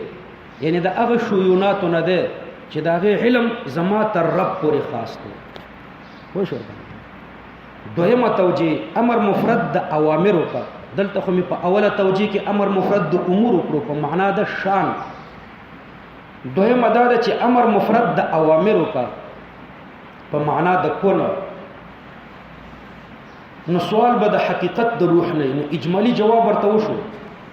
نو دا به بیا جواب شوی کنه چې امر مفرد د اوامرو کې قل الروح من امر ربي دا د اوامرو د رب زمانه ده یعنی دا د عالم الامر نه ده وما اوتیتم من العلم الا قليلا او تاسو ته نه درکړې شوی د علم نه مگر ډیر لګم د دویمه توجیه نو دا د اوامرو د رب زمانه ده یعنی په کلمې د کون پیدا شوی ده بس اجمالی جواب یو عالم الامر ده هغه د یو اصل نه پیدا کیږي د یو اصل نه عالم الخلق نه یو عالم الخلق ده بل عالم الامر ده عالم الخلق په کلمې د کون پیدا شوی ده خو بل واسطه اصل لري لکه آدم علیه السلام داغه نه بچی پیدا شو داغه نه به بچی پیدا شو به داغه نه بچی پیدا شو سلسله دې ته ورسېده یو اصل لري د عالم الخلق ده یو ماده لري او عالم الامر صرف په کلمې د کون پیدا شوی ده دا چې د توالد او د تناسل سلسله پکې نشته نو روح د عالم الامر نه ده د توالد او د تناسل سلسله پکې نشته لکه د انسانانو په شان چې دا د عالم الخلق نه ده او د توالد او د تناسل سلسله پکې ده دام په کلمې د کون پیدا ده خو بل واسطه ماده لري او دا بغیر د ماده نه الله پاک پیدا کړی د توالد او د تناسل سلسله پکې نشته وما اوتیتم من العلم الا قليلا او نه درکړې شوی تاسو ته د علم نه مگر ډیر لګ نو دوه توجیهات شوخه یا امر مفرد د امور ده او یا مفرد د اوامر ده نو که مفرد د امور شي نو مطلب دا دی چې جواب ورنکړې شو دا د هغه شیوناتو نه ده چې دا غوی علم زما تر رب پورې خاص دی بل چاته علم نشته او که مفرد د اوامر نشي نو بیا دا په کلمې د کون پیدا ده من امر ربي یعنی مخلوق من امر ربي په کلمې د کون پیدا ده یو اصل نه لري نو د عالم الامر نه ده یعنی د عالم الخلق نه ده دریم دا چې امر په معنا د فعل سره شي لکه وما امر فرعون برشید یعنی ما فعل فرعون برشید دارنګ الله پاک فرمایي ولما جاء امرنا یعنی فعلنا نو من امر ربي د دې معنا بدای چې من فعل ربي دا روح چې د افعال د رب زمانه ده د افعال د رب زمانه ده یعنی صفه الفعل باندې پیدا شوی ده نبی د دې جواب مطلب بدای چې دوی د روح د قدم او د حدوث په اړه کې تاسو کړی دی د حقیقت په اړه کې نه دی کړی چې روح قدیم دی که حادث دی نو الله جواب ورکړو چې دا د الله په صفه الفعل پیدا شوی دی او څوک چې د الله په صفه الفعل باندې پیدا شي هغه حادث وي نو دا روح حادث دی او په دې حدوثي الله استدلال وکړو وما اوتیتم من العلم الا قليلا تاسو ته نه درکړې شوی د علم نه مگر ډیر لګ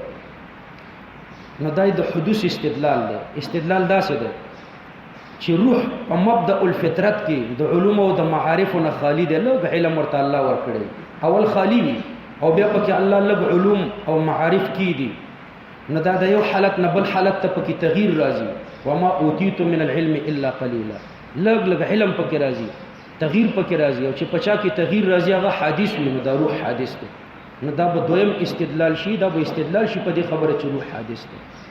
نو د حدوث او د قدم په باره کې چې تپوشي نو بیا به امر په معنا د فعل سره یعنی من فعل ربي دا د الله په صفه الفعل پیدا شوی دی نو حادث دی او د حدوث دلیل دا دی چې الله پکې علم ور واچول تغییر پکې راغلو د لا علمین علم ته او چې پچا کې تغییر راځي د لا علمین علم ته هغه حادثي نو دا روح حادث دی. ولا ان شئنا په دې خو به شو ان شاء الله. روح او نفس دا یو شی دی او کده دې دوړو په مابین کې فرق شته. ابن زید او اکثر علما فرمایي چې روح او نفس یو شی دی.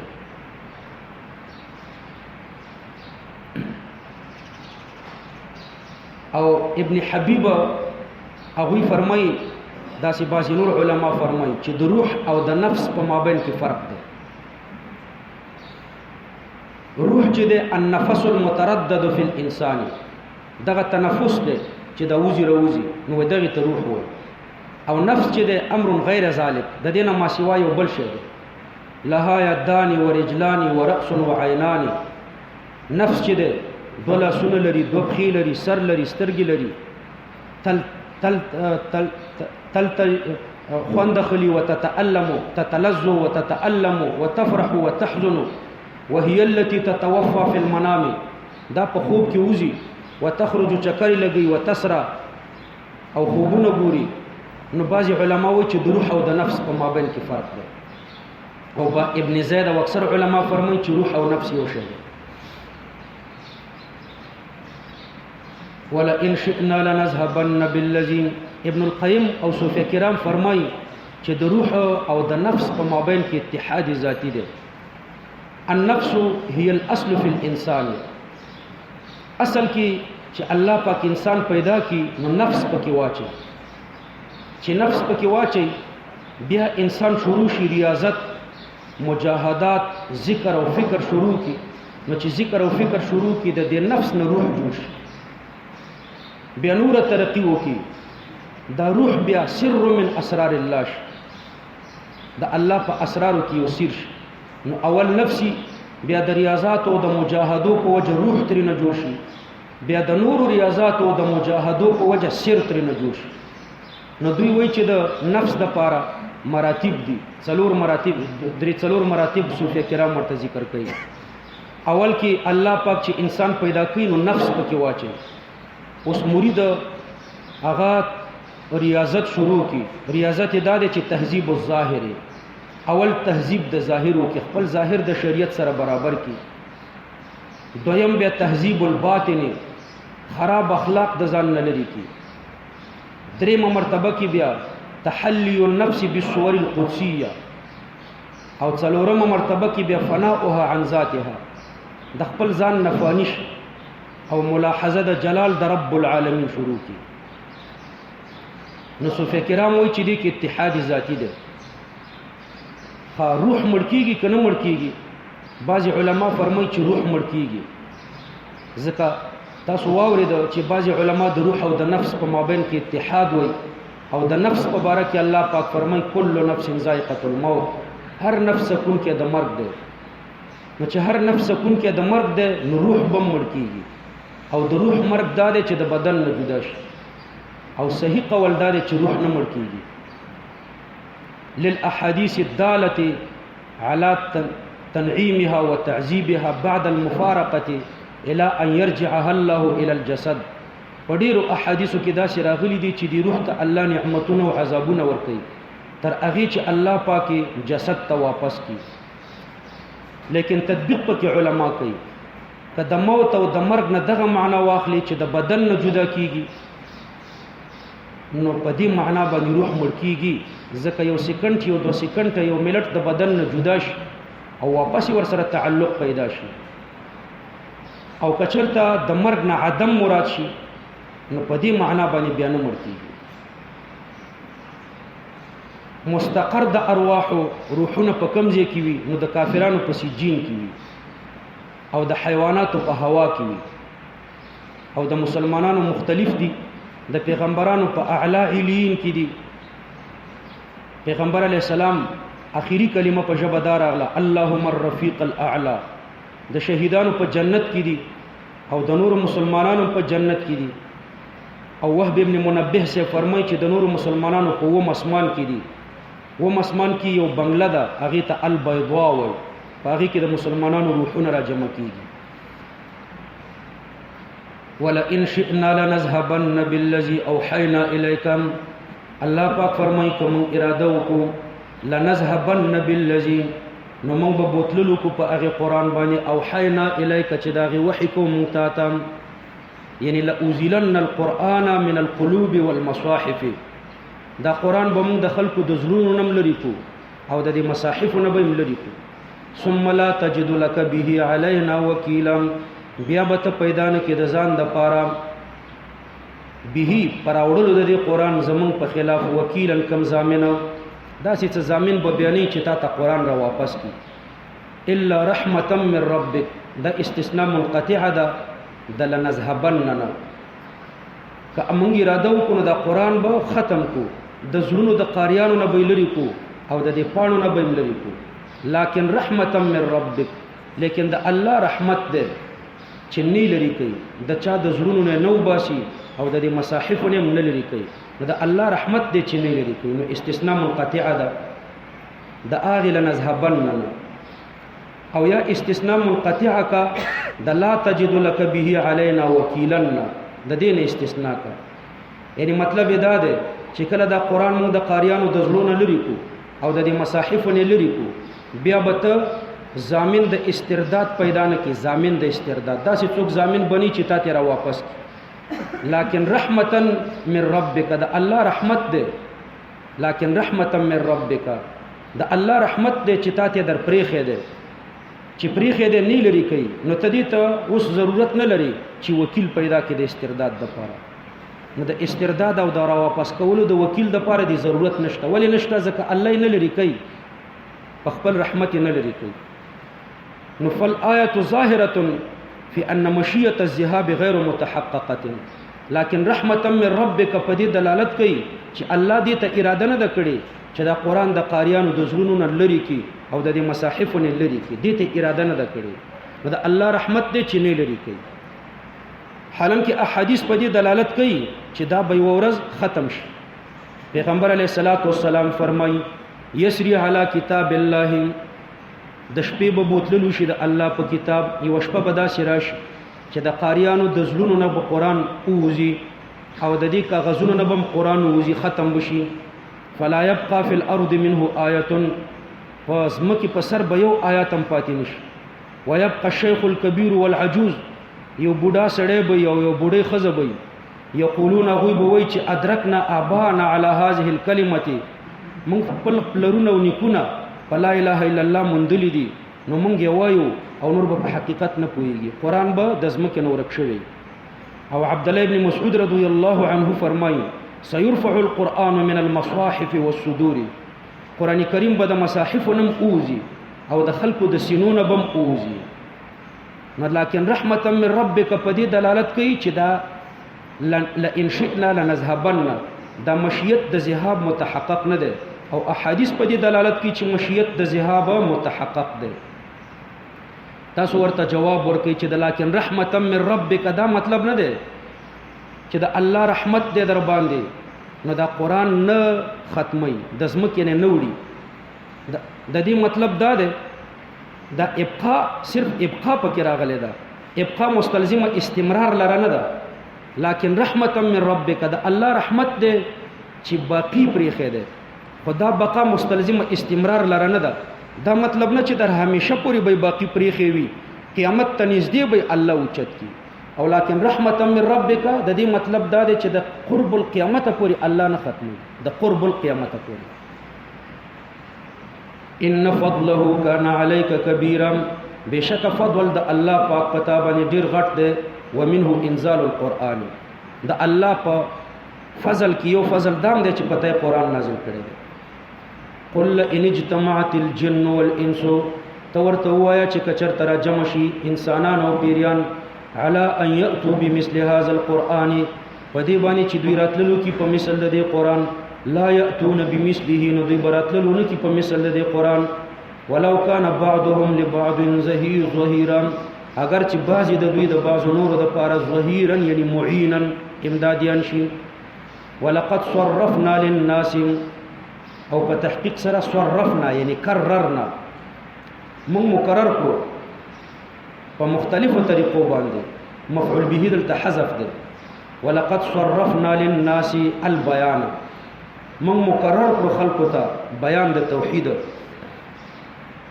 فی هذا القرآن په دې قرآن کې من کل مسلم دا بیان عبارت ده دا بیان من کل مسلم ده نو دا من د پاره د ابتدا د غایه ده صرفنا من کل مسلم او یا من زائد ده نو هغه مفعول به مقدر کوا دا کله ورته به مفعول به شي ولقد صرفنا للناس في هذا القرآن من زائد ككل مثل د مثل مراد المضمون العمده عمده مضمون دا عمده مضامین چي دي دا مون بیا مقرر کړو د هر مثال خو بیا نه مقرر شوی مطلب دا دی چې عمده مضامین چې تکرار ته ضرورت لري نو هغه مون بیا مقرر کړو فابا اکثر الناس نو انکار او زیات خلق د ایمان الا کفورا فابا اکثر الناس عن الايمان انکار او زیات خلق د ایمان الا کفورا مگر کفر ونکړو الا کفورا فابا اکثر الناس انکار او زیات خلق د ایمان الا کفورا په معنا د جحودا یعنی په معنا د انکار دلته اوس یو اعتراض وکړه چې دا استثناء مفرغه ده او استثناء مفرغه خو د نفي ناراضي د اثبات نه خو ناراضي او دلته استثناء مفرغه د اثبات نه راغله ضربت الا زیدن نشو ویلې ته ورته جواب ورکړه چې ابا په دې کې معنا د نفي ده نو دلته تقدیر دا ده فابا اکثر الناس یعنی ما قبل اکثر الناس شيئا من الاشياء الا كفورا قبول نکړو زیات خلقو هیڅ دین قبول نکړو الا کفورا صرف کفر قبول کړو نو استثناء منقطعه او مفرغه ده فابا اکثر الناس نو ابا اکثر الناس د دې څه معنا شو یعنی ما قبل اکثرهم قبول نکړو زیات انسانانو هیڅ شی قبول نکړو الا کفورا مگر کفر قبول کړو د کفر نه بغیر بل شی قبول نکړو پښتو تفسیرونه دلته داسې معنا لیکي فابا اکثر الناس پس راضی نشو په هیڅ الا کفورا مگر په انکار او پنا شکرې باندې راضی شو په هیڅ شي راضی نشو مگر صرف په انکار او پنا شکرې باندې راضی شو وقالو عبد الله ابن امیہ المخزومی او د مرګری دوی ورخطا شو کله چې د قران مثل پیش نکړې شو نو د ډرامې د ډېری ورخطایې نه د ډرامې روح بدل کړو او سې چې د خلینو وتل هغه به ویلې نو پیغمبر علی السلام تراغله ورته وی چې لن نؤمن لکم د سره بالکل به ایمان رانوړو مونږ ته حتی تفجر لنا من الارض ينبوعا تر دې چې تروانی کې مونږ ته من الارض یعنی من ارض مکه ته د زمکه د مکې نه ينبوعا چشمه چینی رواني کې او تكون لك جنه او یا دي شستا د پاره باغ من نخیل د خرماونه و عنب او د انګورونه فتفجر الانهار چې تروانی کې نهرونه خلالها په بیخ د اغوی کې په منځ د اغوی کې تفجیرا روانول او تسقط السماء او یا تسقط السماء او یا تر وګرځوي اسمان کما زعمت لك څنګه چې ته ګمان کوي نو په موږ باندې اسمان د وګرځوي لکه څنګه چې ستا ګمان دی کما زعمت دا په موضوع د نسب کې دی یعنی اسقاطا مماثلا لما زعمت دا سره غرزول چې هغه ستا د زعم سره مماثلي کسفن دا جمع د کسفتن د لکه قطعتا لفظا و معنا معنی هم د قطعتا او وزن هم د قطعتا د دې مفرد وزن کسفن یعنی قطعا ټوټي ټوټي چې تر وګرځوي په موږ باندې د اسمان ټوټي ټوټي جمع د قطعتن د معنی د قطعتن او تأتي بالله والملائکه قبیلا او یا تراتللو کې په الله پاک او په ملائکه باندې قبیلا یعنی معاینه چې موږ په سترګو ګورو او په د عبد الله ابن عباس په یو روایت کې د قبیلا معنا په کفیلا شوی ده چې تراتللو کې په الله او په ملائکه قبیلا یعنی کفیلا بما تدعيه چې هغه مونږ تراشي او ستا ضمانت مونږ ته وکي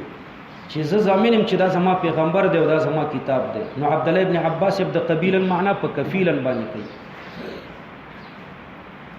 او یکون لک بیت من زخرف او یا دي شي ستا د پاره یو کوټه من زخرف یعنی من ذهب د سرو زرونه. د زخرف اصل معنا د زینت.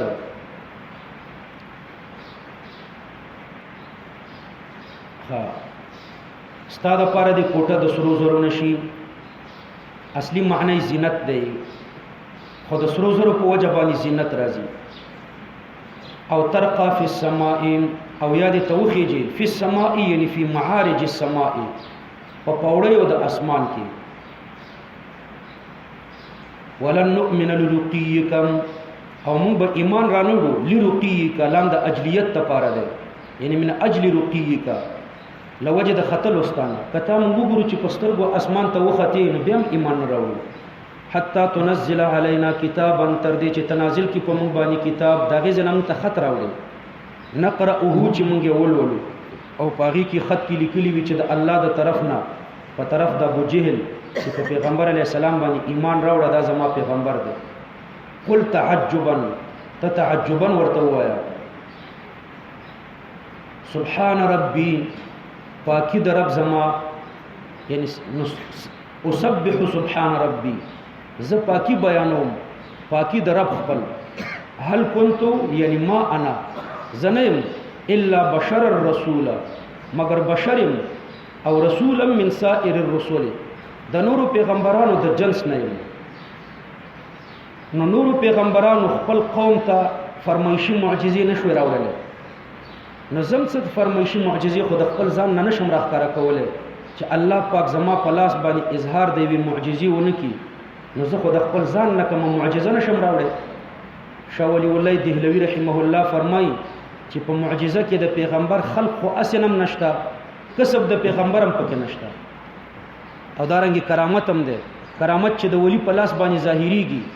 نه پکې خلق د ولی شته او نه پکې کسب د ولی شته، او په معجزه کې نه خلق د پیغمبر وی او نه کسب د پیغمبر وی، ټول اختیار د الله سره، صرف د پیغمبر په لاس ظاهریږي، پیغمبر ته دغه عمر نسبت کی. نو د پیغمبر په اختیار کې معجزه نه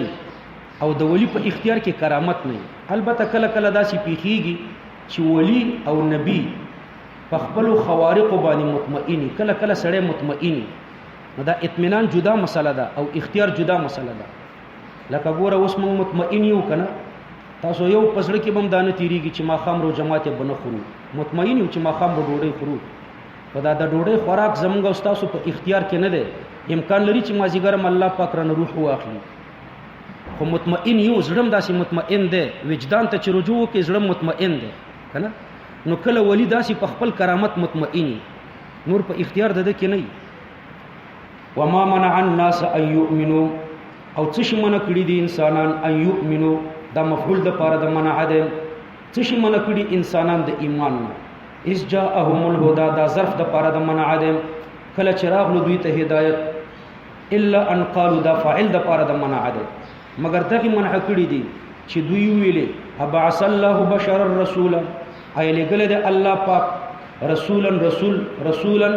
د بعثه د پر مفعول به ده، او بشرن د حال مقدم ده د رسولن، ایله ګل د الله پاک رسول حال دا چې بشر او یادا چې چلو کا بشرن دا مفعول به کو رسولن ورته صفت کا. ابعث الله بشر الرسول ایله ګل د الله پاک بشر پیغمبرم. نو کافرانو بم د بشریت د رسول نه انکار کوو او دومره قمقلو چې بیا بیتیږي ته خدای ویل. قل لو کان فی الارض ملائکه تورتویا کچرته ویا پزمکه کې ملائکه یمشون چې ګرځیدل مطمئنین یعنی ساکنین مقیمین ولا یطیرون الی السماء، په دې ځمکه کې آرام وي او دلته مقیم وي، اسمان ته نه الوتله. اوس پزمکه کې ملائکه ګرځي، خدای اصلي ځای نه دی، د اقامت ځای نه دی، واپس اسمان ته ځي. نو کچرته پزمکه کې ملائکه ګرځیدل مطمئنه، لنزلنا علیهم من السماء، نو خامخا بنازل کړي وي موږ په دوی باندې د اسمان نام ملک الرسول، لنزلنا علیهم من السماء ملکن دا موصوف او رسولا ورته صفت، موصوف سره د خپل صفت نه مفعول به د پر د نزلنا، نو ما بنازل کړي وي په دوی باندې ملائکه پیغمبرانی او یا رسولا مفعول به کا او ملکان ترنه حال کا نو ما بنازل کړي وي په دوی باندې رسولا رسول داسې رسول حال دا چې دا به ملائکه و نو که پس مکه کې ملائکه وي نو پیغمبر به هم د ملائکه نو اوس کته اعتراض وکړي چې دا آیات کریمه خو په دې دلالت کوي چې هر پیغمبر به د خپل قوم د جنس نه نو ټیک د پیغمبر علی السلام د انسانانو د جنس نه دی خو د ملائکه د پیریانو د جنس نه خو نه دی نو دا پیریانو ته څنګه پیغمبر خو تاسو ورته جواب ورکړئ چې په محمد صلی الله علیه وسلم کې دوه جهت دي یو جهت د بشریت او بل جهت د ملکیت نو جهت د بشریت سره د بشر سره مناسبت ده او جهت د ملکیت هم پکښتا نو په هغه دوهم جهت د ملائکه سره مناسبت ده دو جهت لري د پیریانو سره مناسبت لري قل کفا بالله شهیدا تورته وای چې کافی دی الله پاک شهیدا شاهد پس باندې شاهد بانی قد ادیت اعباء الرساله کافی دی الله په دې خبره باندې شاهد چې ما بوج د رسالت ادا کو بیني و بینکم زما او ستا په مابین کې الله شاهد دی انه کان بعباده خبيرا بصيرا بشک الله پاک چې دې په خپل بندگانو خبردار او لیدونکو ومن يهد الله هغه څوک چې الله غته هدایت کوي فهو المهتدين نو هغه په لار برابر شو ومن يضلل او هغه څوک چې الله بلاری کی فلن تجد له اولیاء ان تبهت کله پیدا نه کې داغه د پر دوستان من دونه ما سوا د الله نام ونحشرهم يوم القيامه او زبدوی راجم کم د قیامت پورز على وجوههم پمخونو باندې یعنی یسحبون على وجوههم پمخونو براکاګل شي په مخونو برا کاغل شي او یا په مخونو براوان وي د ابو هريره رضی الله عنه په یو روایت کې راځي چې قیل یا رسول الله کیف يمشون على وجوههم دوی په مخونو څنګه ځي قال پیغمبر علیه السلام ورته فرمایل ان الذي يمشيهم على اقدامهم قادر على ان يمشيهم على وجوههم هغه الله چې دوی په قدمونو روان کړی دي هغه په دې قادر دی چې د قدمونو ځای په ځای په مخونو روان کړي او په دې مخونو به ولې روان کړي الله دوی وجه دا چې د مخونو چې وي د دوی تعلق د دنیا سره ډیر دی د دنیا خوندونه زیات مخه خلی سترګې په مخ کې دي پوزي په مخ کې دي غوګونه په مخ کې دي نو خپل आवाज په غوږ اوریدل کېږي خپل شکل په سترګو لیدل کېږي خپل بوی په پوزو باندې حس کېږي او خپل خوراک په ژبه باندې کېږي نو اکثره خوند د مخه خلی نو چې مخه خلی لدی وجنه د دوی حشر او سزا بدای چې په مخ برا کاغل شي عميا حال دا چې دوی بڑاندي لا يرون شيئا يسرهم یا به حقيقي ډاندي او یا به دړاندو مطلب دا دی چې داسې څه بنګوري چې دوی به خوشالي و بوکمن او دوی به ګونګياني یعنی یا به حقيقي ګونګياني او یا دا مطلب چې دلایل بنشي ویلې و سمن کانوي یا به حقيقي کانوي او یا به د خوشاله خبرې نشي اورېدل مأواهم جهنم د دوی زه جهنم ده کلمہ خبتم یعنی کلمہ سکن لهبها چې کله د ور لمبي لکمش د ور لمبي التکمیږي چې لرګي کم شي لکه تنور کې دی لرګي چولې دي نو چې لرګي وسوځي لمبي کمش نو د ور لرګي خو د انسانانو غوخي دي کنه نو دا غوخي به وسوځي او دا پوستکی به وسوځي د اډو کې به وسوځي نو دا خاشاک د ور به وسوځي نو چې وسوځي زدناهم سعيرا الله پاک فرمایي ز بزیات کم دوی ته نور ور یعنی زدناهم لهبا د دوی لمبي به نور زیات کم بیا به تازه